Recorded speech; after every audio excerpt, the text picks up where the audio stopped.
Hello, I'm Matt Florence. I'm an historian and a journalist currently living in Oxfordshire, England, and today I'm going to be talking about 5 amazing facts of the Vietnam War.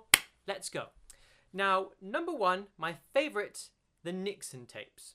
What had happened is that President Richard Nixon had installed a voice-activated recording system in the White House which would record any sound which happened in the Oval Office, and this ended up recording everything that he said and did, doors opening and closing, phone call conversations, everything.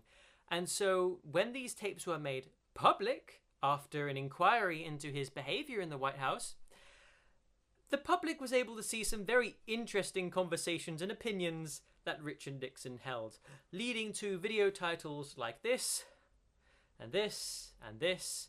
Nixon's opinions on the Jews, the blacks, the gays, the Irish, marijuana, Jews again. He had a lot of opinion on the Jews apparently. Let's take a little listen into one of his very embarrassing private conversations captured by the Nixon tapes. The bastards are out for legalizing marijuana is Jewish. What's the crisis the matter with the Jews, Bob? What is the matter with them? I suppose because most of them are psychiatrists, you understand. All the great psychiatrists are Jewish. By God, we are going to get the marijuana thing. And I want to get it right, swearing to put someone on my way, put more on them, or somebody else can do that. Yep. I want to get it against legalizing all that sort of thing. So you see what kind of horrible man he was, but that's only the tip of the iceberg. Infamous American war criminal and aka diplomat who somehow won the Nobel Peace Prize, a man called Henry Kissinger, was working alongside Richard Nixon in the White House during his time as president. Now, this man, Henry Kissinger, was a Jewish refugee who had fled Nazi Germany as a child with his family and now works for the United States. Richard Nixon was always teasing Henry Kissinger about being Jewish, asking such questions as, why are so many Jewish people spies? What's up with Jewish people and marijuana? And all this anti-Semitism that was pouring out of Richard Nixon's mouth. And Henry Kissinger was just kind of having to deal with it because he wanted to keep his job. Amazing fact number 2, the story of Kim Fook, aka Napalm Girl, aka that girl in the photograph. She survived a napalm strike by the South Vietnamese Air Force. Keep quiet. And a very infamous photograph of her running towards reporters with her clothes burned off and her skin peeling off after surviving the napalm strike hits the American and British press. But what the interesting fact about her is that, number 1, she's still alive, she survived into adulthood. Number 2, she actually has her own charity now, helping victims of war in the modern age. She also, some very interesting things happened to her. She converted to Christianity, became a Canadian citizen, and also forgave the United States for what they did to her in her village. It's worth noting it was a South Vietnamese airstrike, but it was directed by the Americans. The third amazing fact I have for you is the Kent State Massacre photo scandal. Now here's the background. American student protesters were protesting against the US invasion and bombing of Cambodia at Kent State University in Ohio. US National Guard members approached them, pointed their guns at the students, and shot 4 of them dead in cold blood, injuring many others. Now, a very famous photograph was released to the US public, which you can see here to refresh your memory, of a 14-year-old girl. She is 14. She looks a lot older, but she's 14, trust me. Crying and screaming over the corpses of one of the students who had been shot dead. Now, this photograph became very controversial with Time magazine because Time magazine prides itself in never releasing edited versions of photographs. However, they did accidentally release one which was edited without their knowledge. I will show you the original photograph here and the edited photograph. Now you see what's different. It doesn't really change the context. It's a spike coming out of the woman's head. It's a background object which looks very confusing to the viewer, or at least somebody thought so, otherwise they wouldn't have edited it.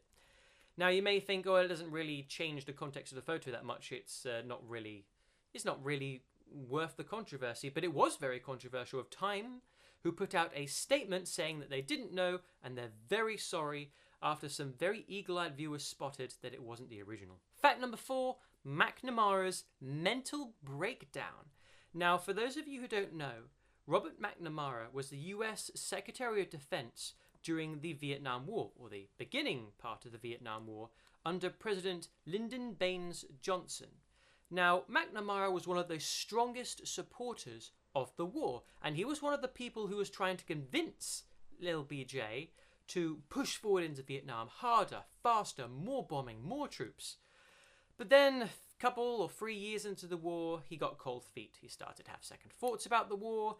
He saw the communists just weren't giving up, and he was demoralized. And his support for the war went straight down, and LBJ hated him for it. President LBJ had risked his entire popularity and all his political capital on entering the Vietnam War based on Robert McNamara's advice. And when Robert McNamara started to change his mind, LBJ felt betrayed and started to bully McNamara.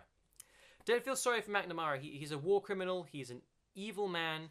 But we'll just get to that in another part. Many people in the high-ups levels of the US government were afraid that McNamara would kill himself. And according to my history professor, I can't actually find any video evidence of it. I wish I could have found the clip to show you in the video. But there are audio recordings of McNamara in meetings with President LBJ breaking down, sobbing and crying, and LBJ is telling McNamara to kill himself. If I eventually find the audio, I'll put it in the description. God bless you if you can find it and put it in the comments. I'll put it up straight away. If you're really into video games, then you might have already seen McNamara. In Call of Duty Black Ops, the original, in the zombies level, you actually see him fighting alongside Castro, Nixon, and JFK to fend off a zombie horde in the Pentagon. World, that they're only a few generations. Sounds like someone breaking in! It's just a storm, Dick. Sit down. Oh my God! It appears the Pentagon has been breached. Do not pray for easy lives, my friends. Pray to be stronger men.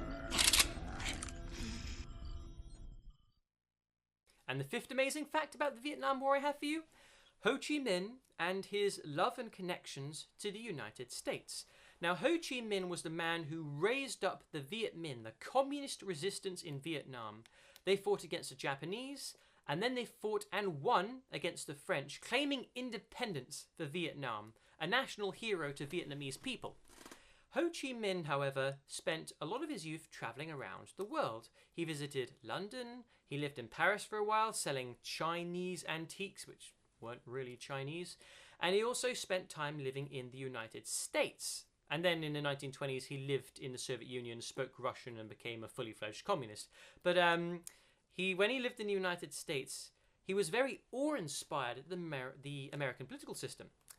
And the reason for that is Ho Chi Minh, he was a communist, but above all, he was a nationalist who wanted independence and freedom for his country, away from colonial rule of the French. And so he saw the Americans as brothers and kinsmen because they had shrugged off and defeated an oppressive empire, and that's exactly what he wanted to do for Vietnam. And so he admired the American founding fathers and its constitution and many other aspects of the political system. He did, however, hate the racial discrimination against black people. He was very adamant on that. He even wrote an entire book about the exploitation and the oppression of black people in the United States. Like all communists, he believed that all races of people should be treated equally. Some people ask, well, the United States had a missed opportunity. The United States could have brought Ho Chi Minh into their fold and supported his fight and therefore avoided the Vietnam War altogether. But I don't agree with this, and here's why. Ho Chi Minh was a dedicated communist from the start, from his very youth, and he'd lived in Russia for a while, he spoke Russian, he was a fully fledged communist. So even if the United States did support him, it's not like he's going to drop all of his communist beliefs and actions. So I think it's a bit much to say that the United States had a missed opportunity to win him over to their side. Thank you very much. I've been Matt Florence. This is my channel. History, politics, journalism, book reviews, maybe even gameplay videos in the future. Who knows what I'm going to do with this new camera. I'm Matt Florence. Thank you. Subscribe. Goodbye.